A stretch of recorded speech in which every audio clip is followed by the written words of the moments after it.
Today's reading offers another side to this stirring song. The reading is the blind spot in the great American protest song written by Sam Yellowhorse Kessler from NPR's music segment. Woody Guthrie's "This Land Is Your Land" has long been offered as an alternate national anthem, performed by musicians from Bruce Springsteen and Pete Seeger to Chicano, Batman, and Sharon Jones. Its message seems fairly simple. We are all equally entitled to the rights of this country, including the land we stand or sit on.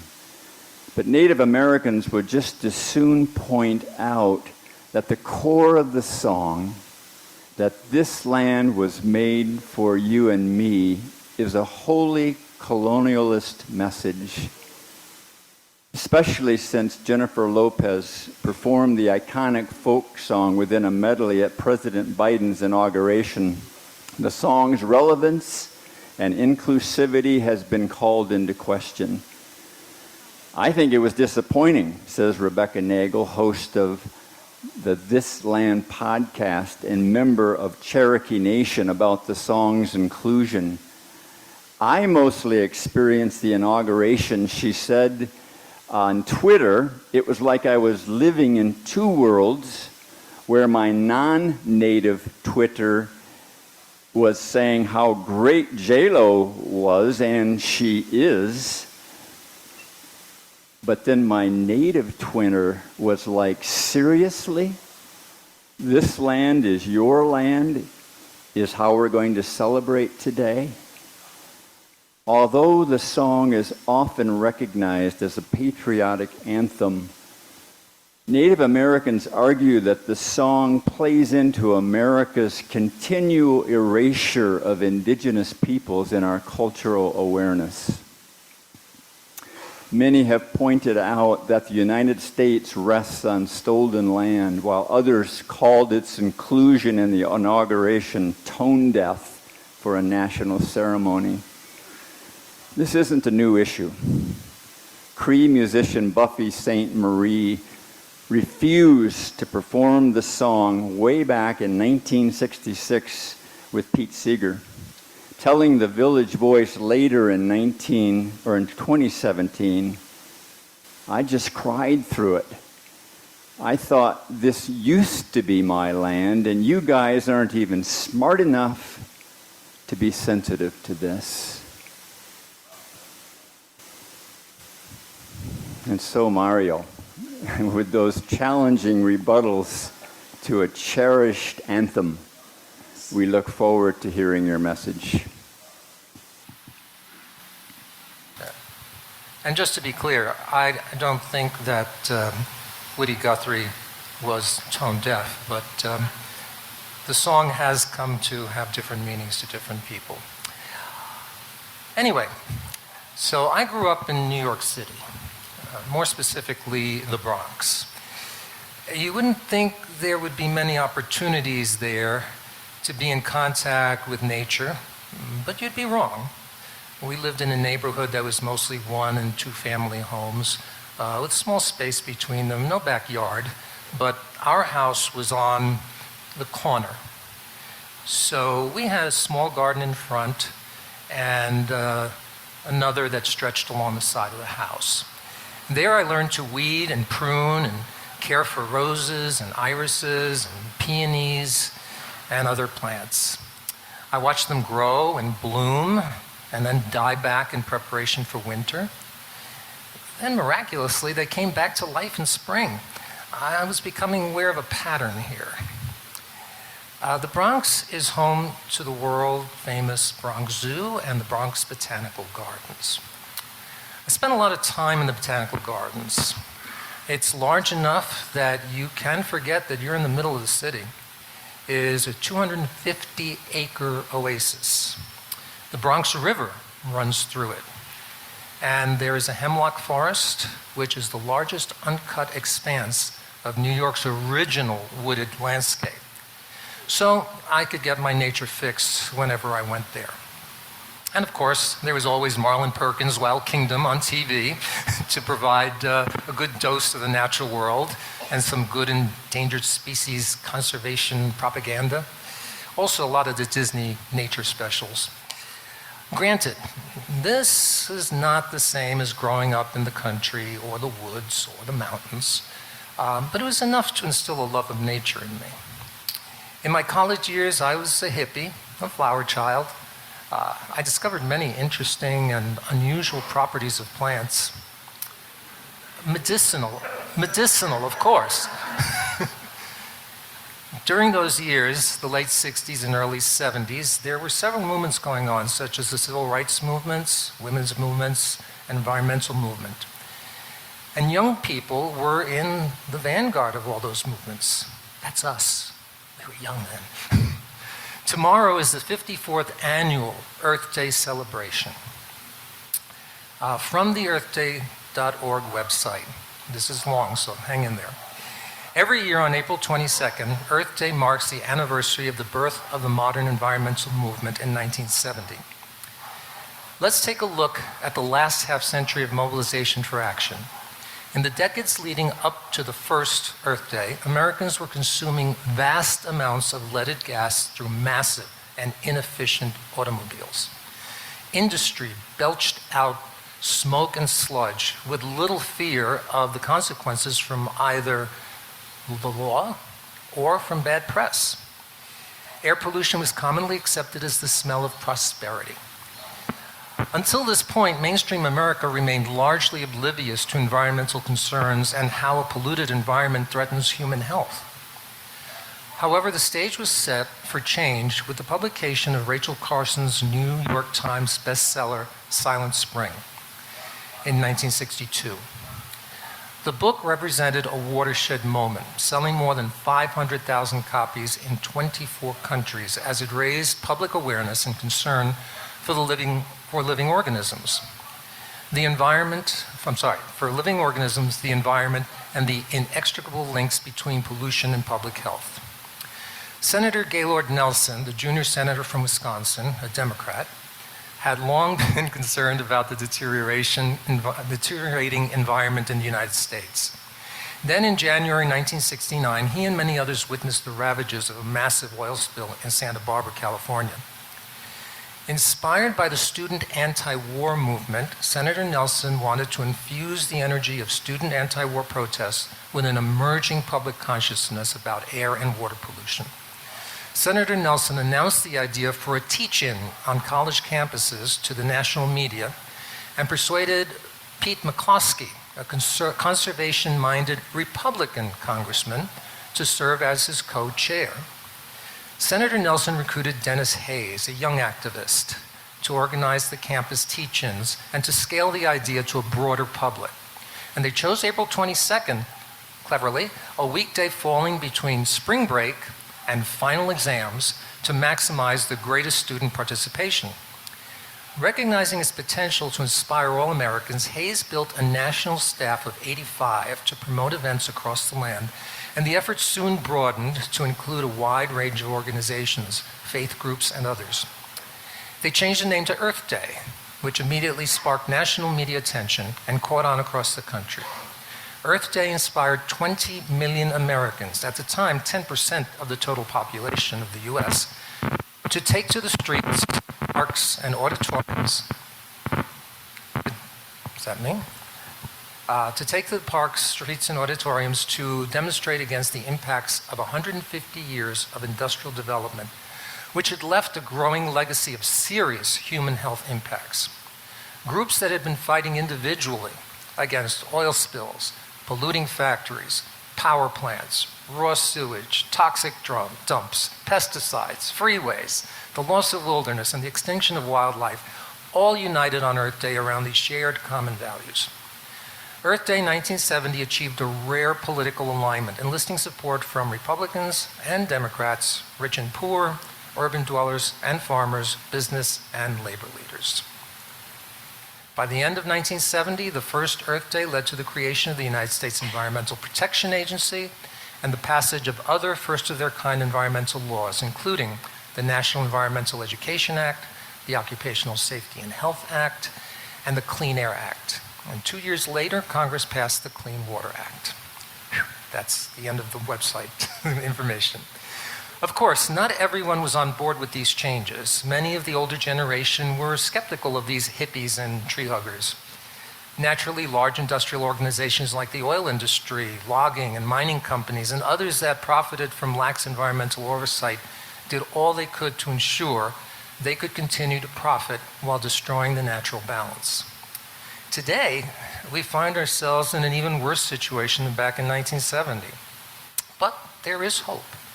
Many of our youth worldwide are carrying on the fight. Among them is Greta Thunberg. This is from her Wikipedia page. Thunberg's climate activism began when she persuaded her parents to adopt lifestyle choices that reduce her family's carbon footprint. At age 15, Thunberg began skipping school, vowing to remain out of school until after the national Swedish election in the attempt to influence the outcome. She protested outside the Swedish parliament, where she called for stronger action on climate change by holding up a school strike for climate sign and handing out informational flyers. After the election, she said that she would be continuing school strikes for the climate every Friday until Sweden was in compliance with the 2015 Paris Climate Agreement. There she is again, holding up that sign. Shortly after her first school strike for the climate protest, other students engaged in similar protests in their communities. To avoid carbon-intense flying, Greta sailed on a carbon-free yacht from Plymouth, England to New York City, where she attended and addressed the 2019 UN Climate Action Summit. In her speech, she scolded the world leaders by exclaiming, "How dare you?" in reference to their perceived indifference and inaction to the climate crisis. Greta's rise to world fame made her an ad hoc leader in the climate activist community. She also faced heavy criticism, much of it mocking her as a naive teenager. She's now 21 years old, no naive teenager. Her activism has evolved to include causes other than climate change, most notably the Israel-Hamas war. Thunberg co-authored an op-ed titled, "We Won't Stop Speaking Out About Gaza's Suffering, There is No Climate Justice Without Human Rights," wherein she articulated her and Sweden's Fridays for Futures position. Bojan Slat, from the Ocean Cleanup website. Bojan Slat is a Dutch inventor and entrepreneur, passionate about creating mega projects to address planetary problems. He is the founder and CEO of the Ocean Cleanup, a non-profit organization developing and scaling technologies to rid the world's oceans of plastic. The organization aims to put itself out of business with the goal of removing 90% of floating ocean plastic by 2040. While on vacation in Greece at 16 years old, Bojan was scuba diving and saw more plastic bags than fish in the sea. Why can't we just clean this up? He started looking into the problem and possible technological solutions to clean up ocean plastic pollution, dedicating a school project to developing his ideas further. He presented his ideas at a TEDx conference in late 2012. In February 2013, the TEDx video went viral, and the momentum that followed allowed Bojan to drop out of his aerospace engineering degree to officially found the Ocean Cleanup.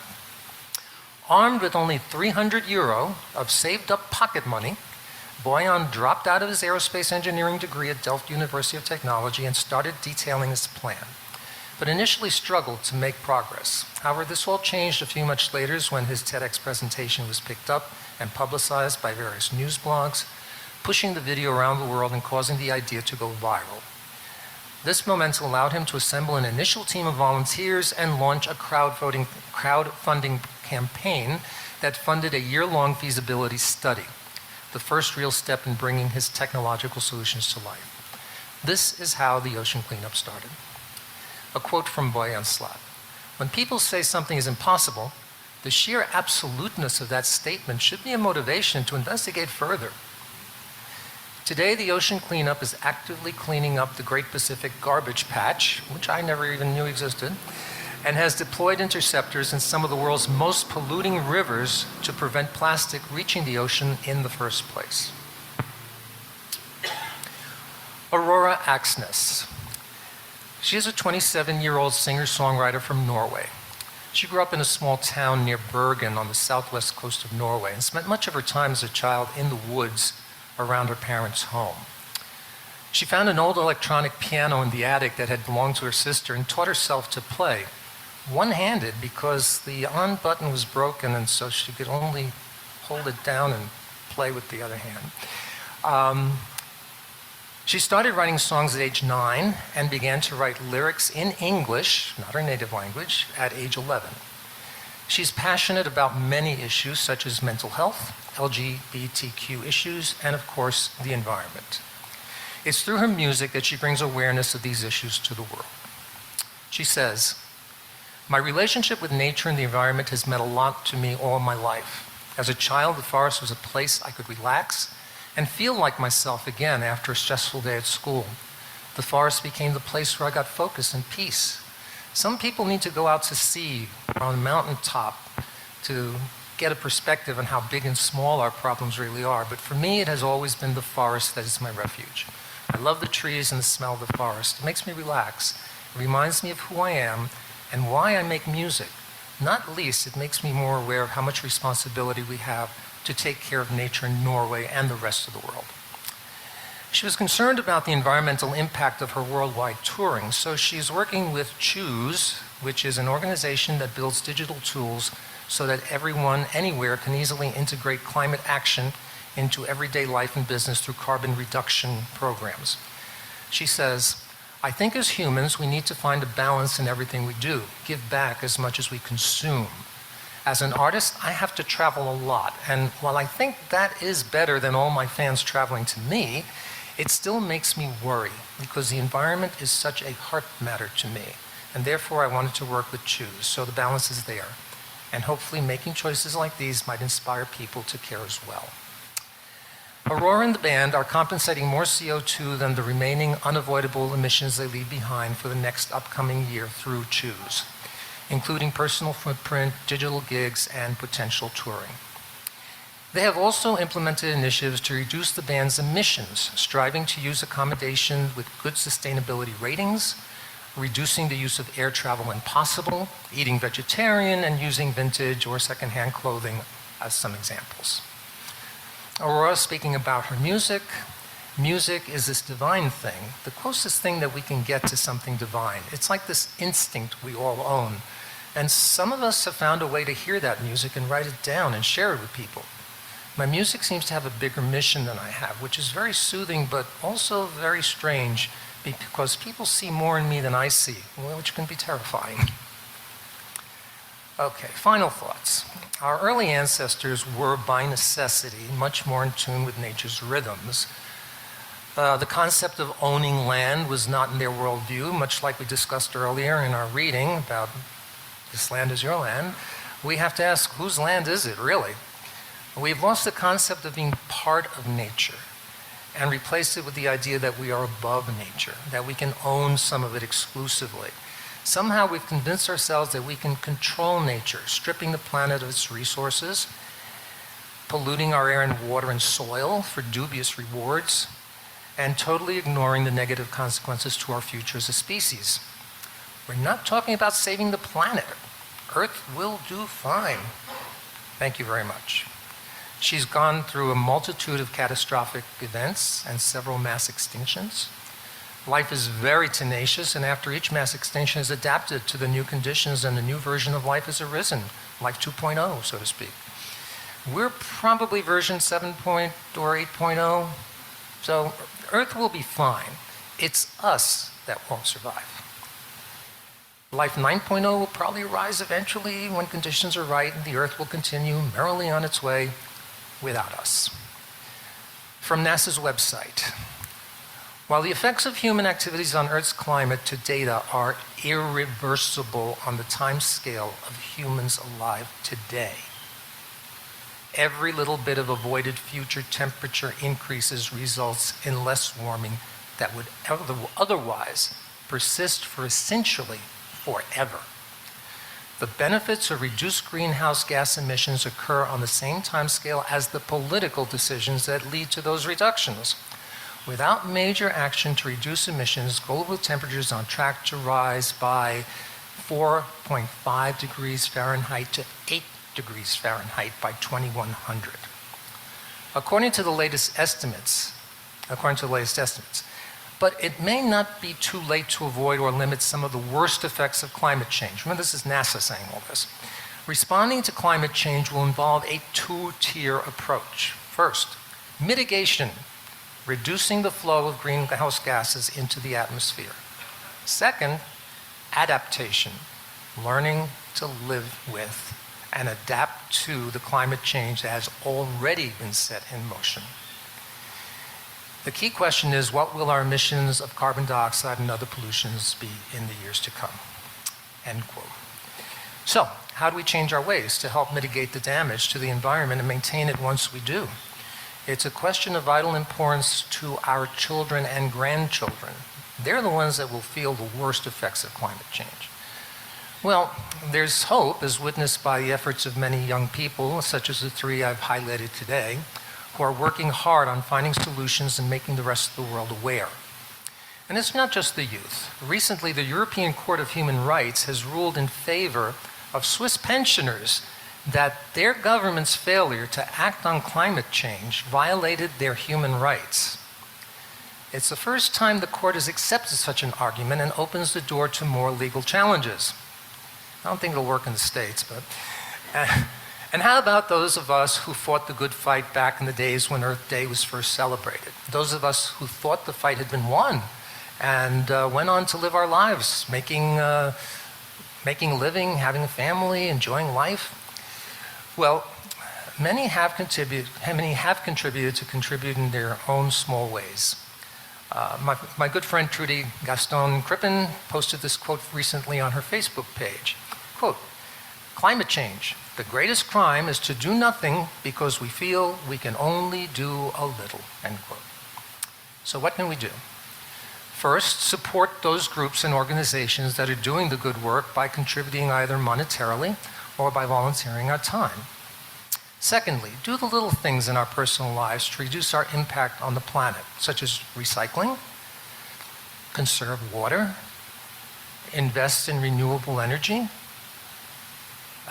vote for those politicians who advocate for climate control, and talk to your friends and neighbors. Let them know how important this is for all of us. Thank you.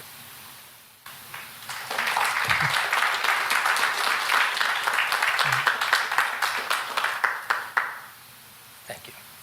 I invite you to sit in momentary silence as we reflect on what you've heard while we look at a photo from NASA of our beloved planet.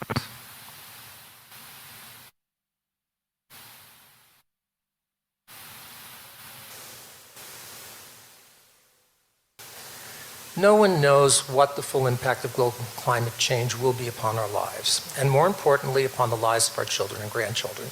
But working together now on behalf of this planet that we love, our only home, we might avoid the worst that you can imagine, and find when we wholly give ourselves to this great and noble task of taking care of our home and all of her life forms, good things are sure to emerge. So may it be on this Earth Day and every day. Mario, thank you for introducing us to, I, like many of you, have got a grandchild, a 3-year-old in my case, and I was with her this past week, a couple weeks ago, and she's running into the ocean and running back out of the ocean, and we want that for all of our kids, don't we? All of our grandkids, we want that to continue. So this is really a clarion call, right, for us, whatever we can do in all of our own ways, and to make this difference on behalf of this planet that we love and all its people.